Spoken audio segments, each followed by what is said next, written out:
അടവി തരുക്കളിനിടയിൽ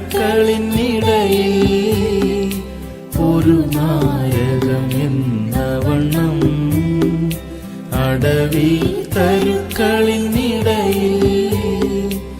ഒരു നായകം എന്ന വണ്ണം, വിശുദ്ധരിൻ നടുവിൽ കാണുന്നേ അതിശ്രേഷ്ഠനായ യേശുവിനെ.